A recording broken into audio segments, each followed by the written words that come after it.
أهلا بكم. أبو صفاء وأم صفاء هم ضيوف حلقة اليوم من برنامج سفر الآلام. تعرضوا للتهجير القسري، والأدهى والأمر من هذا أنه نظام البعث المجرم قتل أقرب الناس إلهم. أبو صفاء فقد 2 من أشقائه الشهداء سعدون وعامر، وأم صفاء فقدت شقيقها أيضا.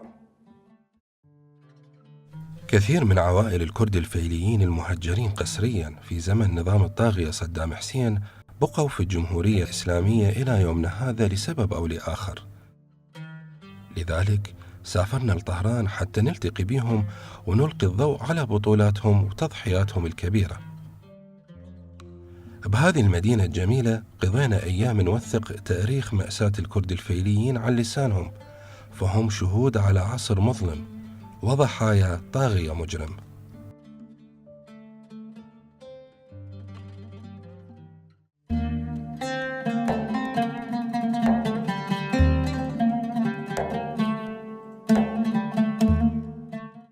بدت مأساة عائلة أبو صفاء باعتقال أخوه سعدون أستاذ اللغة الإنجليزية، كان متدين جدا. بعام 1980 ذهب لأداء مناسك الحج في مكة، وهناك صادف مجموعة من الإيرانيين يهتفون ضد الولايات المتحدة الأمريكية، فوقف معهم وشاركهم بالهتاف. هذا الموقف جعله متهم في أعين أزلام البعث، فتم اعتقاله بعد عودته للعراق.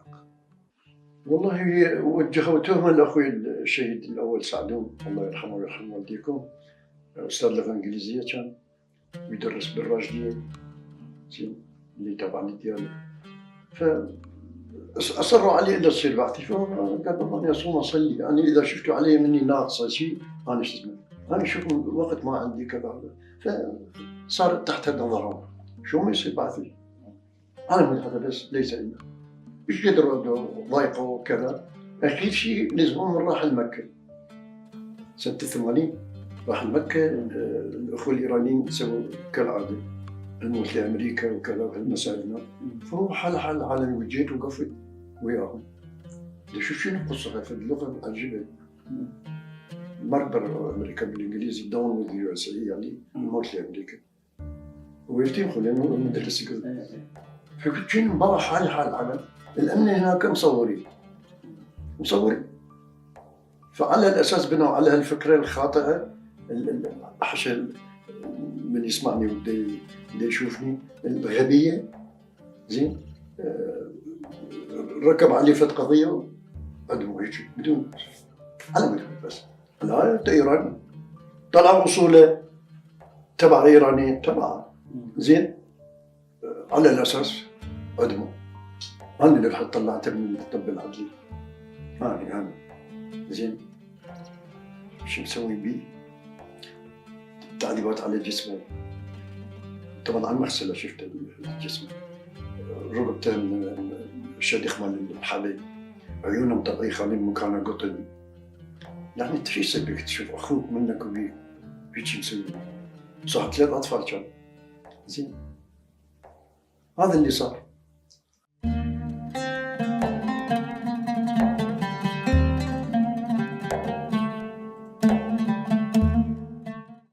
أخو أم صفاء تم اعتقاله بسبب مشاركته بإحياء الشعائر الحسينية. طبعا هذا الشيء كان تهمة خطيرة في زمن حكم حزب البعث. بعد 1.5 سنة تقريبا خرج من السجن، لكن بعد فترة قصيرة بدأت المأساة الحقيقية. أنا كنت متزوجة، عندي جيراني 2، بس أخويا كان بالحجز لزموه، يعني مسألة بعد مثل بعرف بيته كان مرة بالشهر محرم يعني مرة بكامية يعني طبر لزموه لحد الشهرين كان بالحجز. بعدين طلعوا، بعدين ب79 هو 78 نهايته 79 هم طلعوا. بدي شلون لزموه بلا مواجهة، يعني ماكو كل شو اسمه السنة ونص أكثر أقل كان محجوز ما يخلي واحد يروح. علما آخر شيء صدام بيان انطى قال السجناء السياسيين يطلعوهم. احنا انتظرنا بعدين اجى، من اجى طلعوه خدنا يعني تلفون وهاي هالقد معذبيهم ومسوي بيه يخاف كان يحكي مهدديهم يعني. بعدين الله يرحمه خالي شوي علاقة ويا خالي، خالي قال له فلان شفت؟ قال الله يدري دبور حلق يا حوت يا حي. بعدين من طلعوا هذا اجى المواليد ماله، هو مواليده 48 كان، قال لازم ترجع للعسكرية. هو من الخوف ماله راح خطية رأسا. من راح قال له لا ارجع روح بعد شهر تعال.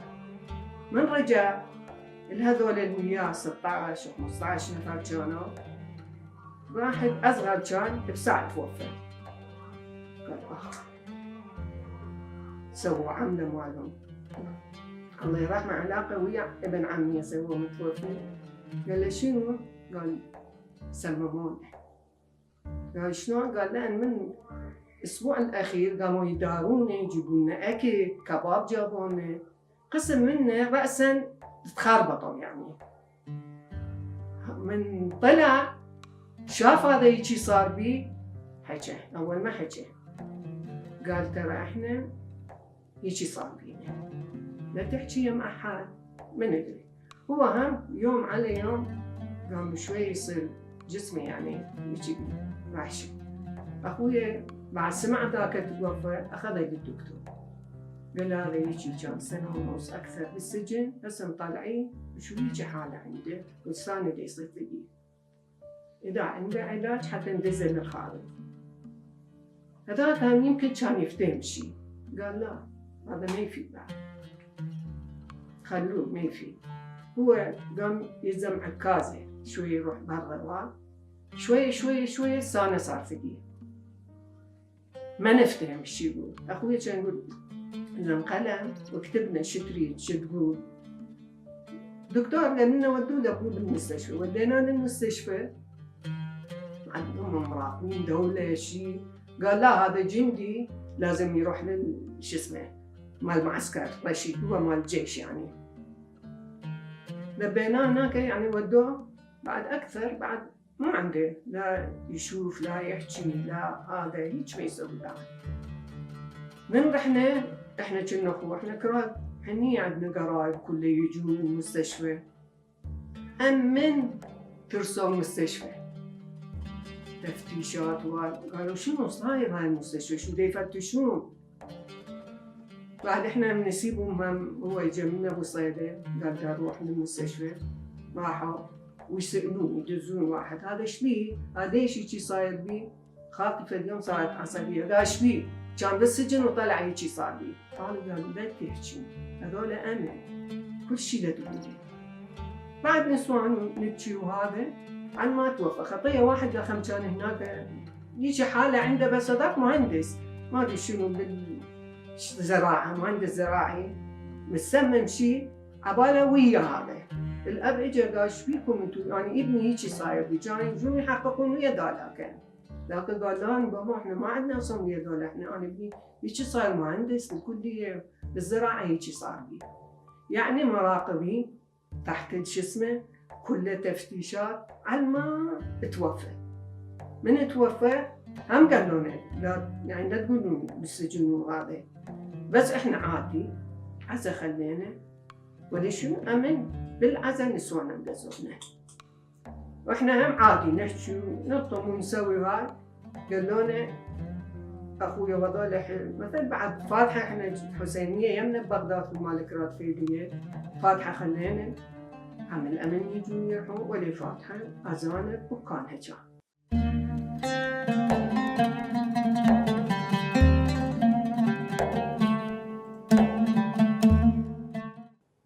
المأساة اللي شافتها عائلة أم صفاء كانت كبيرة ولا تحتمل. كانوا مجبرين من دولة البعث أنه ما يلبسون ملابس سوداء على فقيدهم، وأنه ما يطولون اللحية حزنا عليه. كانوا مراقبين من أمن الدولة المجرم حتى في مراسيم العزاء. ولي هم هددونه، قال اللحية زينون، أسود لا تلبسون، هذا لا تسوون. طلع جتي وحدة حاكية، قال هيجي سووا هيجي سووا، جو إذا وراها أمن أخذوا عليه الأمن. قال أنت هيجي، قال أهل العزاء ما يحجون، أنت قايلة هيجي. قال أنا ما قايلة، قام مسجلين صوتك. نبهتنا قال دير بالكم ترى أمن كان أنا يجي حكي سجلوني أخذوني. قلت له أخو هاي عادي، يجي الولد يجي ميت يعني بالسجن طلع وميت، ما احنا ما قلنا بعد شيء، بس هو بنحس من هذولاك واحد يتوفوا. هذاك واحد اخوه كانوا 4، ما ادري كان تعرف ما تعرف، اخوة جبار كردي، جبار لكله كان يقولوا له هو ويا صدام كان يعني. قلت له اخو ذاك راسا من شاف اخوه مات راح طب على المنظمه مال البعثيه، قلت له كم واحد من عندهم مال البعثيه بيناتهم كانوا، وسجنوه ودوه للمحكمة. المحكمة قالوا هذا ميت، شو أحكم منه؟ هم دا يموتون، يا حكم ذاك مثلا انتقل نفسه، بس احنا بقينا عادي هيجي. بعدين أسبوع مالنا 7 مالنا جابوا خبر ما شيء يساعدون، قال تعالوا واجهوهم وأبوه راحوا. هو نفس اليوم حاجزي بواحدة وابنه 4 سنين كان عمره، يعني ويا الشرطة يقول هذا أبوي يطلع ليش شاد إيده ويده. قال أنا وياي أسبوع هيجي خال إيدي. أنا العصر أروح أتواجه ويا أمي، أمي كانت متوفية يعني. إيه من الأشياء بعد من إجاوي هو نفس اليوم أثاني عادني. بعد أسبوع كان يمكن ما أدري كم يوم، إحنا بالسابع ما نطن الجثة، بس هو راح وعمي وأخوه كبير وأبوه راحوا دفنوه. قال حد لا يجي وياه، واحنا بحدنا بالبيت خايفين صادين باب. قالوا لنا هيك تسوون ولا تحجون ولا تعيطون ولا تسوون. وقرايب هم مجوي بالعافيه ليش صار لكم مشكله يعني. قرايب اقربون جوي عمامها، حتى انا اخوتي مجوي. قال شو يسوون اكثر من تسفير خلي يسافرون، شو يسوون؟ لا تبكون لا تلبسون اسود لا تخلون القران، لا لا لا لا كلها شو اسمه العشرة مو 3 الحين. أنا حالة خبرنا قلنا الأصدقاء اللي يجيني عندي محل هناك مال خياطة كان بشارع هناك ببغداد. أنا جيت أتصل بيهم أقول له لا تجون ترى تتورطون، إحنا أخوتي أقول له تلبس أسود لا كذا، ونطلع مراقبين. الأمن ذيك بينهم شو اسوي؟ أطلع الصبح من الشغل وأجي الظهر أو العصر شو اسمه. صار اللي صار، حال الأبرياء اللي راحوا. أنت بالسابع مال وفاة أخوك الله يرحمه اجى خبر ساعدوني. شلون كنت يعني مصيبتين خلال أسبوع؟ يعني أصلا قمنا نلطم يعني خطية أبوه فدهم بقع.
الوقت كانوا تابوت من الحسينيات.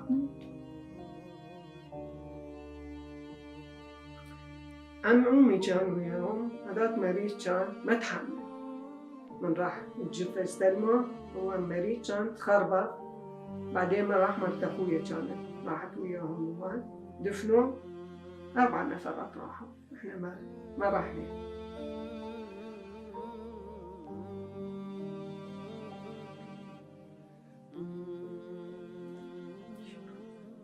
مأساة هواية شفنا، هواية.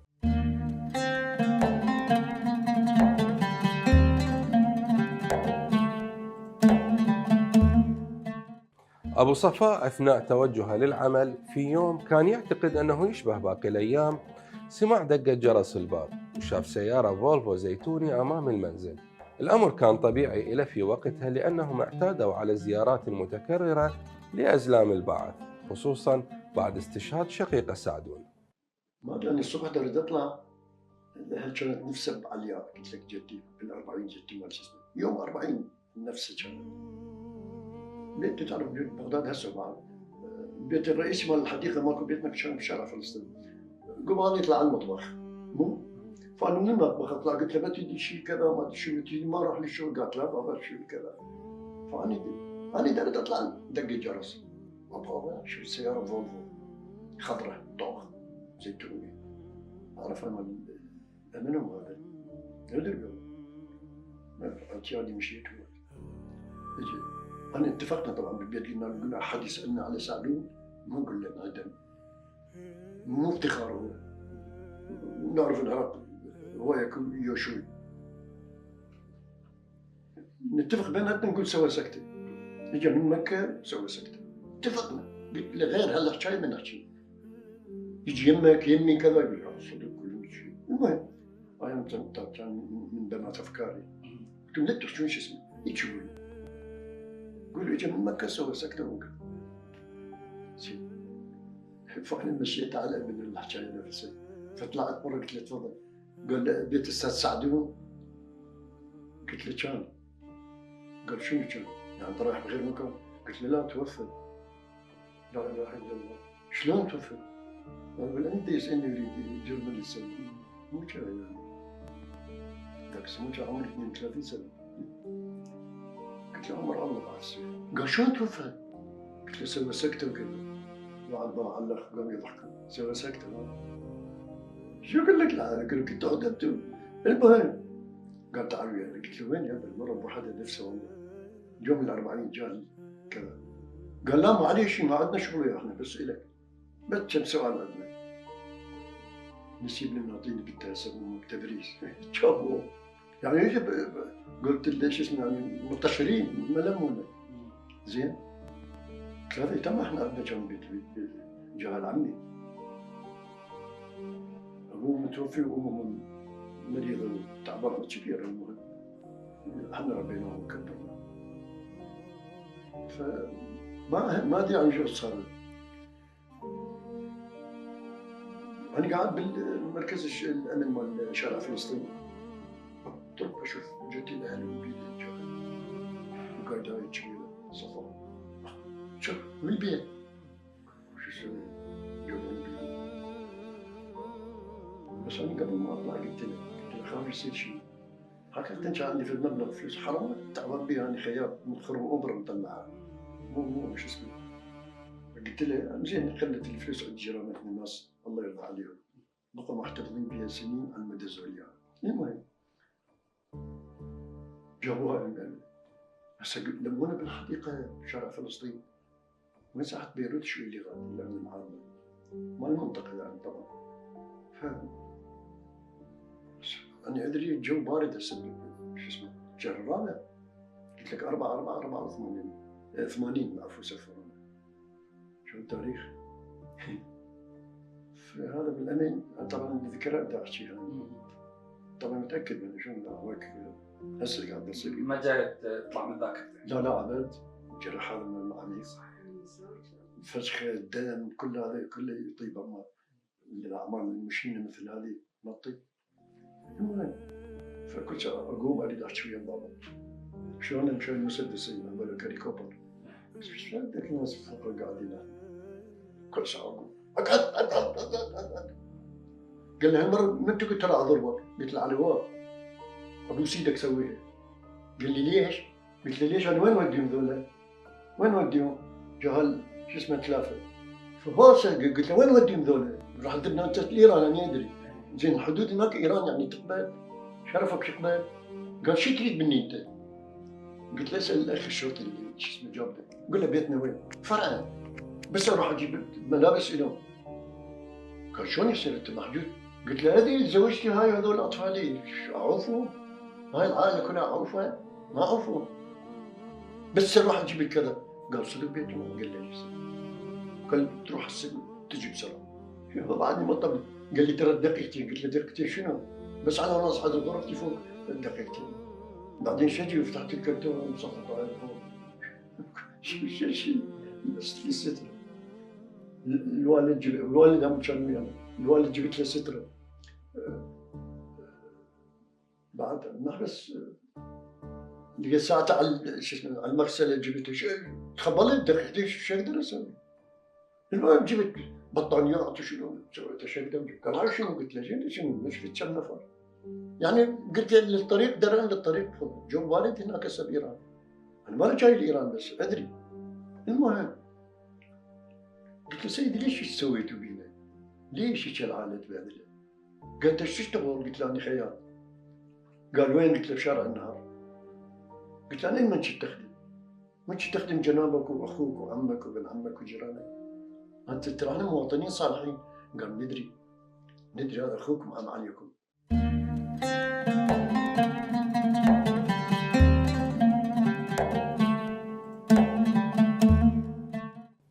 تتذكر صفاء التفاصيل المرعبة اليوم اعتقالها مع أطفالها وعائلة زوجها.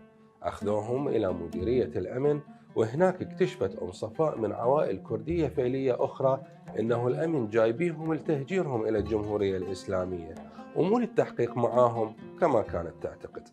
احنا عبالي بس احنا على مود الشهيد قالوا تحقيق وياكم يحققون.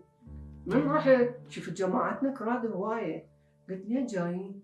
قال شنو ما تدري ليه جاية؟ قلت لا والله احنا جايين نجي على مود الشهيد. قال لا حاجة اللي يسافرونا. قلت شنو؟ لا ايش يسافرونا؟ وانا طبعا جهالتني وياي وحتى من العفو البس حذاء. قال لي لا تلبسين.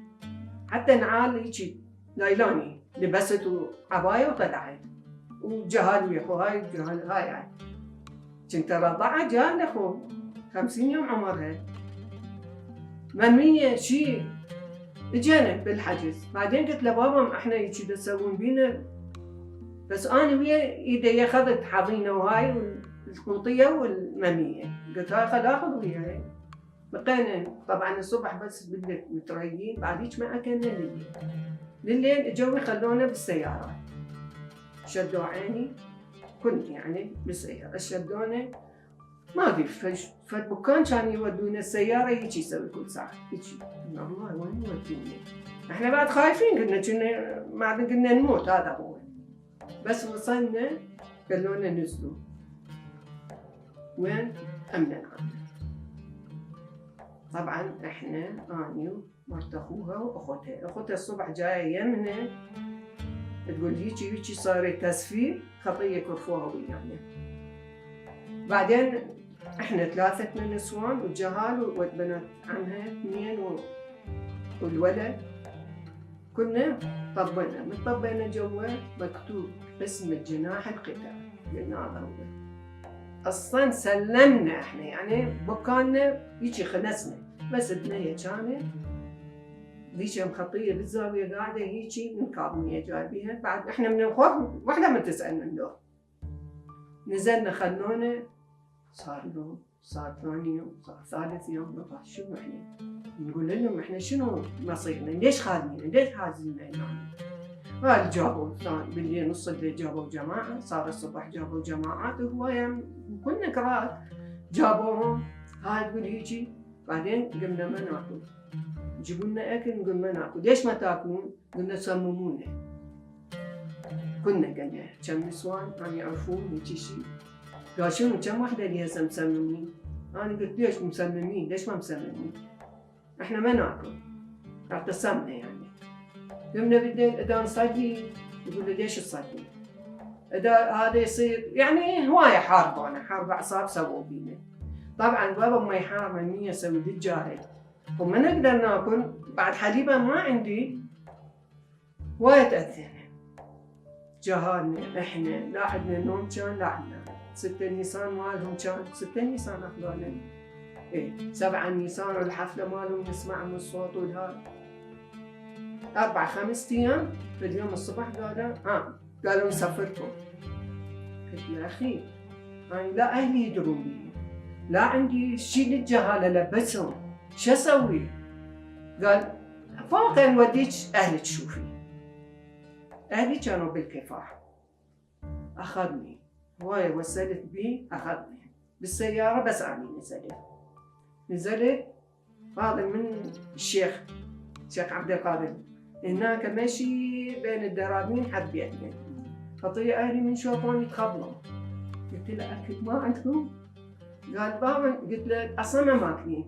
خطية كباب كانوا مسوين وهاي تبكي هاي تلطم وهاي تسوي جوارين بيت مختار. خطية أم حسن لطيفة ما سوى هذا الشيء. قلت له لا بابا ما مسوي لنا شيء، بس لي هسه قالوا هسه يقولون سافرتهم جاية أودع أهلي. كلهم خطية جوارين طلعوا وهاو الشارع مالنا احنا معروفين هو باب الشيخ. ليه هسه روح اسأل كل يعرفوني. كلهم خطية هاي شوفني ايش بيك، هاي تقول لي ايش بيك، الشرطي يقول لي لا تحكي. مرت عمي جتي قلت له قلت له بدنا نروح يسافرونا بالكوفي المكان وما ده. بعدين جينا شارع فلسطين. شارع فلسطين بس هاي البطانيات مال الاطفال اكو، قلنا ندفت جهال بي. جيت اخذت ما خذاني يهدون كل شيء ما خذاني بعد، بس هيجي حلاقه اخذت وياه. قلت له جواني هذول ما يريدون لبس ومن تسافرني لايران. لا روحي يم خميني. قلت له الله احنا ما نعرف احد، لا خميني لا غير خميني، احنا عراقيين ما نقدر وين نروح. قال مساله سياسيه 3 شهور بالحدود يخلوكم يرجعوكم. جينا لايران بالحدود نزلونا بخانقي، هالناس قاموا يشترون يسوون. قلت له وين؟ بعدين قلت له عافيه طينفه ما يجيب لنا نشرب ماي. بالليل طبعا طلعونا الصبح الخانقي، من الخانقي هذول ساكن ذهب. قالوا لنا نزلوا هنا امشي. قلت له والله انا بهالجهال ما اقدر امشي، وين اروح؟ احنا كوم جهال يعني 7 جهال، وين نمشينا؟ قلت له للساق الله يخليك الله ينطيك شوي واخذنا لي قدام بالمعسكر سياره. والله الله رحمه يعني خلى بقلبه. قلنا ما نقدر نمشي. قال ممنوع، بس اوديكم مسافه بقيه انتم تمشوا. قلنا ما يخالف. واحنا ما هوايه كنا جماعاتنا هوايه كانوا. نزلنا مشينا، بعد مشينا قد شويه مسافه شويه صار ضرب. قال راعي على مود دائما نوصلكم، ايران يضربنا، هذا حدود ما تقول احنا ما نقدر نقدمكم، بدنا نروح لقدام يضربونا. صار ضرب يعني. نزلونا احنا من بعد مشينا طبينا. اجوا الايرانيين استقبلونا ودونا صاروا وزراء كنا.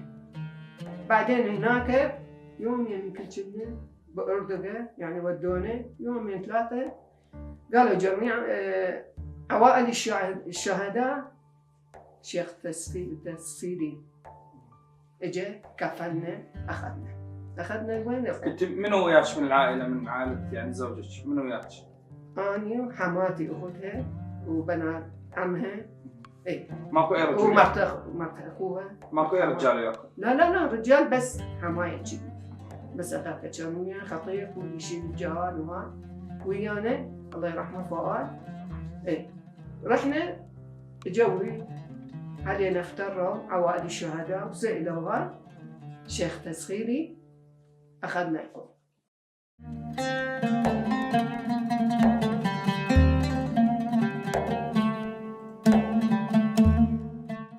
عامر الشهيد الثاني من أخوة أبو صفاء تم اعتقاله بعد أخذ عائلته إلى مبنى التسفيرات حتى يهجروهم لاحقا إلى الجمهورية الإسلامية. بمعنى آخر عامر الله يرحمه فقد عائلته وحريته في نفس الوقت. هذا يعني هذا صدق مجاهد، يعني تعبان على نفسه، شاب اصغر مني سنه سنتين اصغر مني. هذا كان يدرس الكليه بالليل بالمستوصلة، بالنهار موظف بأورزديباك بشارع رشيد الكبير بالسينما الوطنية. زين فدقوه كان ما عنده شغل اصلا لا بالسياسه ولا بالشو اسمه، ما عنده وقت، ما عنده عنده كان مسؤوليه بأورزديباك، مسؤول قسم تقريبا، فشغله هو خلص عسكريته. احنا وين كنا؟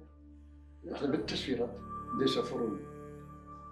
يسافرونا ف جاء البيت مكيف.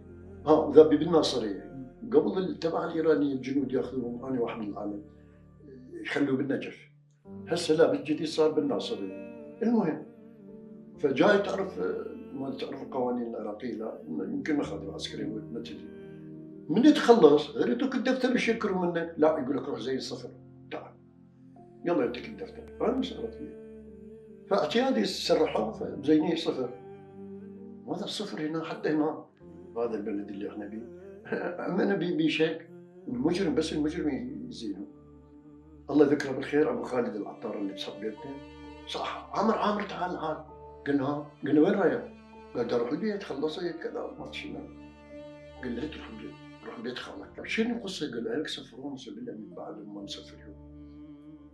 خلينا تعرف الناس على بساطتنا وما عندنا تحايل تلاعب، مو بس يعني كل الطائفه اللي يعني انتمي له، الناس طيبين هالشكل، ما عندنا اذيه على حد. ممكن نأذي نفسنا لكن ما نأذي الغير، نستحرم اخلاقنا ما تسمح لنا، مبادئنا تربيتنا على كل. خالي الله يرحمه ويرحم والديكم، فهذا خطير المسكين قال له عامر امشي، هو اجى سلم للامن قال حتى تروحون ويا العائله. ما يدري شنو القصه، ما يعرف.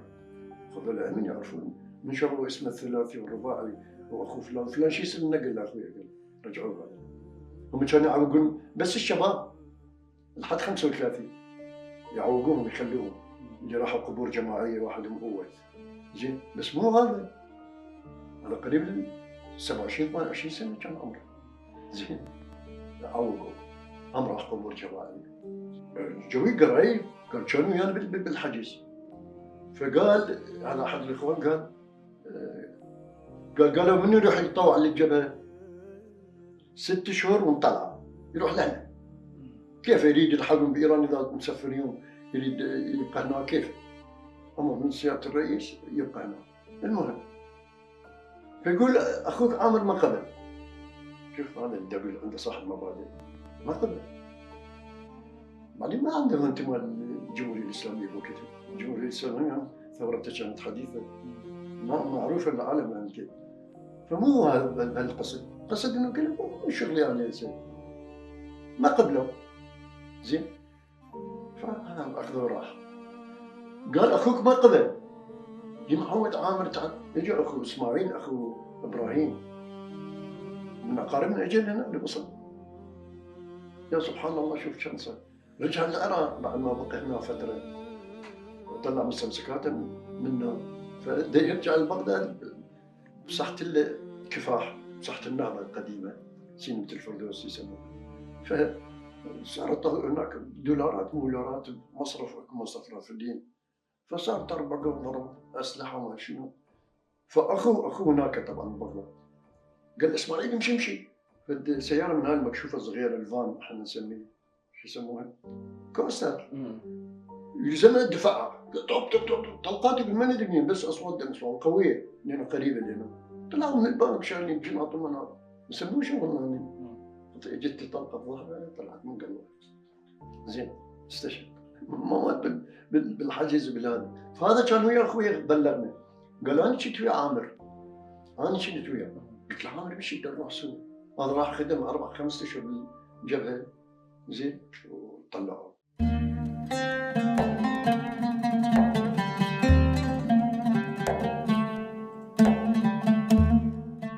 كانت أم صفاء وكل العائلة أيضا يعتقدون أنه أزلام الطاغية قتلوا أبو صفاء ووالده بعد فصلهم عنهم، لذلك كان البكاء هو رفيق العائلة برحلة التهجير.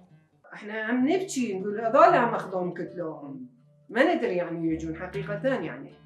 هو المرحوم فؤاد من خطية كان يروح برا يجيب لنا، احنا ما نطلع، بس بعدين كنا يومين أو 3 بيت تسخيري هو كنا يجيبوا لنا أكل يعني كله عليهم واحنا قاعدين. بعدين راح أجر لنا البيت، أجر لنا البيت ودونا قعدنا بيه يوم. احنا شنو بعد يعني غربة وضايجين، ومنا أولادنا رايحين، منا محجوزين عندنا، منا يعني ما مرتاحين، بس إننا نبكي. قال لا تسوون هيجي، قلنا لا يعني شنو احنا ايش مدرنا وينه، لا ولدنا لا رياجلنا لا هاي شنو يعني ذولا كانوا يقتلون.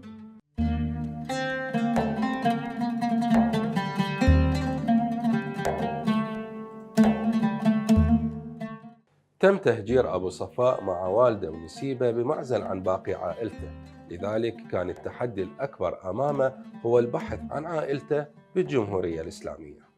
هاي يوم بيفت صدفة كلش حلوة، قلت لك ما خليت محافظة ما أروح لها. أخذته سويت جدول أشكل من واحد لواحد، سويت سجين يعني. أنا نسيبنا مثلي، زوج أختي اللي هسه تبريز، هم زوجته وأطفاله، عنده 2 كان إيمان ومحمد، هم مثلي زوجته أطفاله ويا شو اسمه، بس إلا تزوج وياي على حساب ما سجلنا بالأمن. الليل بقينا بالأمن. ايش تشتغل انت؟ قلت له انا خياط. قال لي وين؟ قلت له بشارع النار. قال شو اسم محلك؟ قلت له ما عندي محل انا عامل. قال بهالعمر عامل؟ قلت له يعني خلفاني كمل الستره كملها، اصعب شيء عندنا الستره بالخياطه. قلت له لا مو عامل انا خلفه. قال لي بالكبر وما عندك محل؟ هذا حتى يروحوا ينهبوه. ما اعطيته مجال. قلت له انا عامل اشتغل يما. قلت له يم فايق وصلاح اللي بصفي استاديتي هم فعلا بيته على ذاك بطلت على المحل. المهم فاخير شيء بقبس قوم قريبه ساعتين منه. تعبنا يعني انا وهذا نسيبي حيل تعبنا. طبعا هو مهتم اكثر مني، يا رب شلون نشوفه ما نشوفه. قلت له شباب راحوا ما نشوفهم شو يسوي؟ امر الله مكتوب على القصه يعني. شوف النية صافيه هم الى الفرق خلي يسمعون الاخوان. احنا قاعدين يم الشباك حقيقة نشكي صافن هالشكل صافن دابا شو اسوي زين راح نزيد.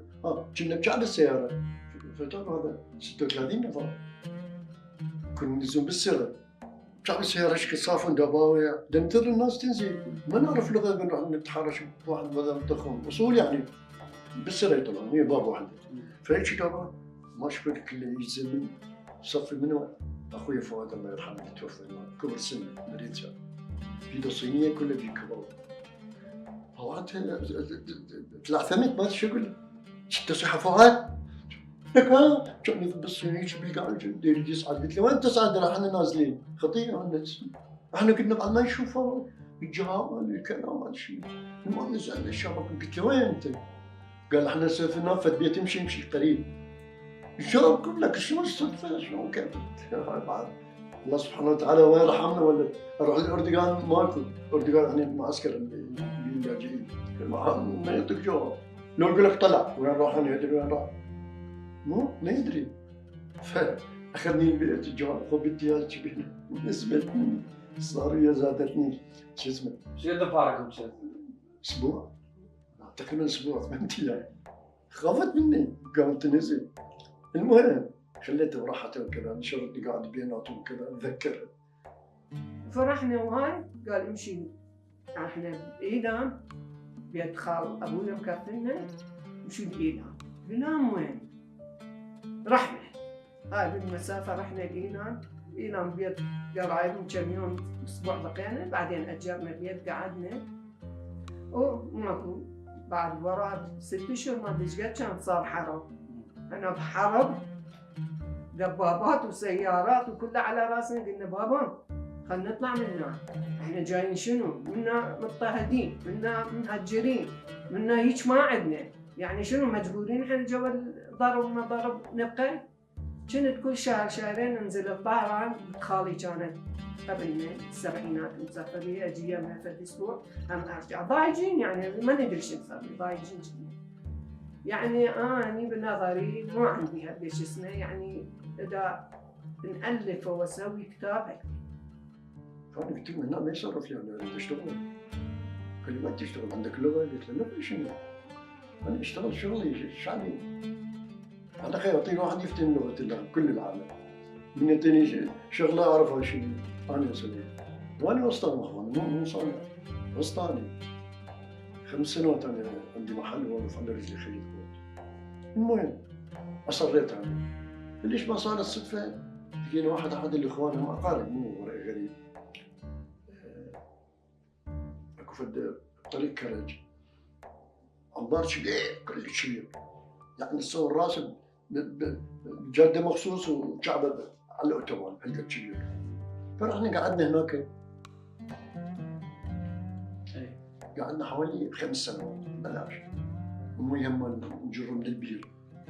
ويانا دكتوره كانت مسافره ثوره الله يذكرها بالخير. كان تاخذ مني امي بين فتره وفتره تحلل تقول نقي كلش من البير. المهم بقينا 5 سنين ونص. انا قلت اشتغل زيت الولايه شوي شوي شوي شوي. لميت لي كم مقام زين.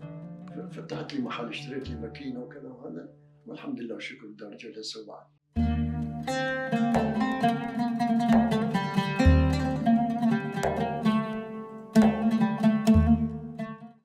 الظلم على الكرد الفيليين ما زال مستمر، لكن الضيوف السابقين ذكروا هذا الأمر، وكل الضيوف اللاحقين راح يذكروه لأنه حقيقة.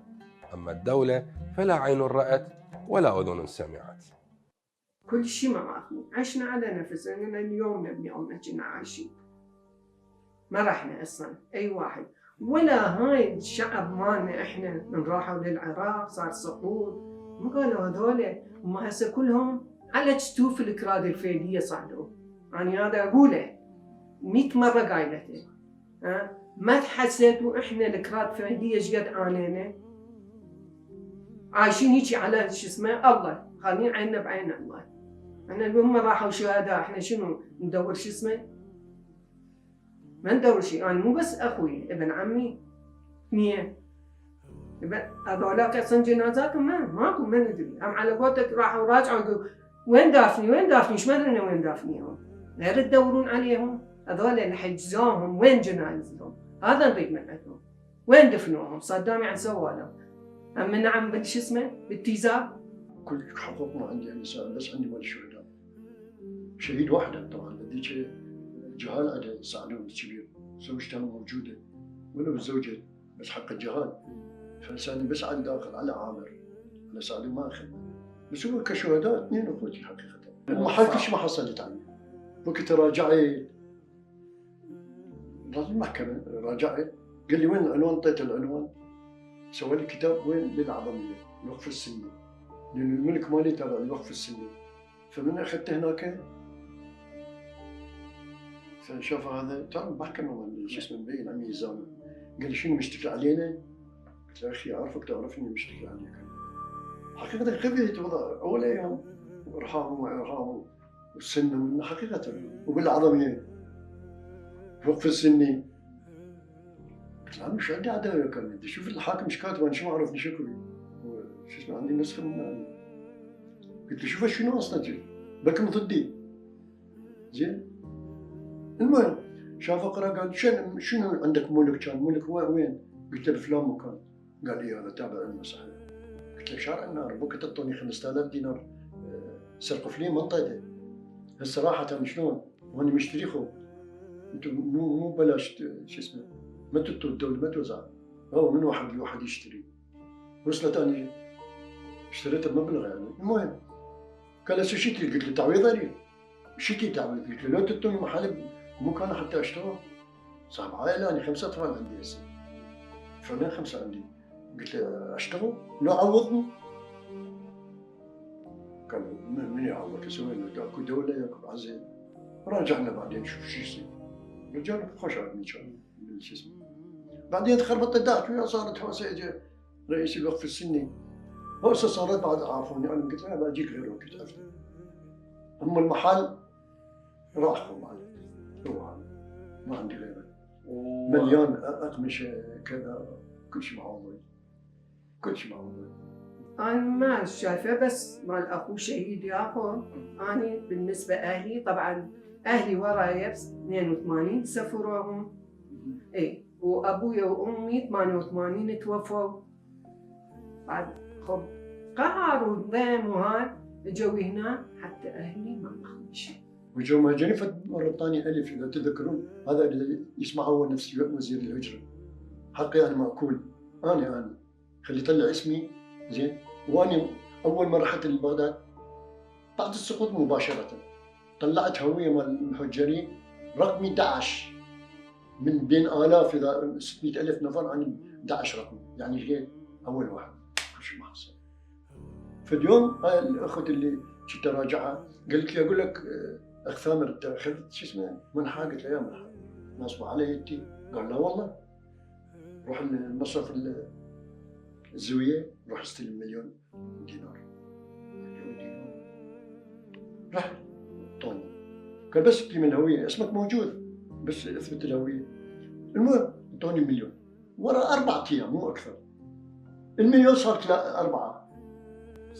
هذا اللي أريد أقول، خلي يسمعوني المسؤولين. إذا صدق اسمه مسؤول مو علي. أنت مسؤول قدام الله باكر، هيك أريد أقول له. بس دنيا فانية على كلهم. هاي نصيحة أريد أوجهها على كبر سني، المفروض يقبلوني وحقيقة هي. فصعدت على أعرف واحد بالهجر المهجرين كان ويا المهجر، رحت عليه قلت له فلان أنت مو تقانون هالشكل؟ قال لي إيه. قلت له شو صار 4؟ أنا أعطيتي مليون بعد 3 أريد. حقي له لا؟ مو حقي كان مليون أما أستلمه. قال لا ما تروح، موجودة قوائم عندنا. يا قوائم هو نفس التوقيع اللي أنا وقعت مشى على 4 مليون ما استلمت. كم مرة راجعت قلت يا بد بس هذا حق، أما غير شيء كل شيء ما ماخذ منهم أنا. فقد آخذ راتب مال أخوي وكل يوم ينزل. هذا الشهر أنا استلمت الراتب يوم الأحد المضى قبل أسبوع. استلمت الراتب 6000 5000 دينار من نقص، وهذا ثالث من نقص. لك بابا هو ايش قد انت تنقص؟ لك هذا الدماء شهداء انتم تقللوه. مليارات الدولارات قاعده تعبر منا ومنا. شويه اتقوا الله. باكر شو تقول له؟ لا والله انا خصمكم باكر والله اقول قدامهم، مو بس انا واخوتي ودماءهم. شويه اشتغلوا عدل. بوقوا بابا بوقوا، بس قدموا شغله للناس. حقوق اعطيها. انت مو تقلل مني، تقلل من الشهيد، تسويني على دم اخويا. حالي كل الاخوه اكرد فيا. ليش حقوقنا ضاع؟ عندنا عزه نفس وكرامه منبيع عن اي واحد كان، حتى لو نموت نشد حجار على بطوننا وما نحكي وما نشكي. مو باقي الناس، مو مثل باقي الناس نشكي ونتعفو. نقول هاي قسمتنا من الله، ان شاء الله يعوضنا بالاخره. الان داڵگم پیر بووە، زەمینگیر بووە، هەر ڕۆژ هەر شەو وە لە عەکس براگەم قسیه کات. عەکس براگەمە چەوسنێ دەقەی سینگ و مورە یەری. منیش وە تەکە تەنیا لە کونج ئەتاقەکەم ئەنیشەم وە بێدەنگ لە قوڕ دڵ ئەگریم. ئەوژەم یا حەزرەتە زەینەب، گیانە شیرین براگەم، جوانی براگەم وە نەزرە حوسەینەتۆ. والله اعتيادي ما ابكي عليه لانه هو شهيد. الشهيد مين بيبكي عليه؟ الشهداء عند ربهم يرزقون. الله سبحانه وتعالى في كتابه العزيز قال. بس اللي اريد اقول للدوله يعني تحترموا هذا البشر، هذا عامر او سعدون او اي شهيد رحمه الله عليه، مو فقط من طائفتنا ومن شو اسمه، اي شهيد كان مو عنده اهل، مو عنده اب، مو عنده ام، مو عندهم احساس. حسوا باحساسهم يا اخوان. اشتغلوا لله. يزي عاد العراق اللي كان هالعظيم هذا كان هيك تبهذلوه. من يسد يحكم العراق؟ اريد اسال انا منو؟ الأحزاب، الأمريكان حقيقة بقول لك الأمريكان، السنة، الشيعة، البعثيين رجعة، منو ما ضايعة. إخوان هاي اللي تريد أمريكا منكم. أنتوا هسه مشكلتكم أمريكا فقط، فقط أمريكا. كل هالملاعب هاي أمريكا مسويتها. طخ شيعة بسني، طخ الشمال ويا الجنوب. ليش الشكل؟ ليش؟ ابنوا بلدكم هذا يابا. انتوا حقا انتوا ربيتوا بهالتربة هاي الطيبة. ليش الشكل؟ العراق يا ابو الغيرة تشهد لنا زيارة كربلاء كل سنة، تشهد لنا العالم كله شو اسمه تشهد بيه. منين ذولا؟ من جيبه من نفسه دينطي؟ ليش؟ عنده قضية، عنده مبدأ معتقد به. انتوا اعتقادكم شنو عند السياسيين؟ انت من تجي احنا ننتخبك ونخليك تشتغل حزبك، تشتغل مدينتك، تشتغل عشيرتك، ما يصير. احنا ما ابنائكم. انا شنو فرق حاملين نفس الجنسية؟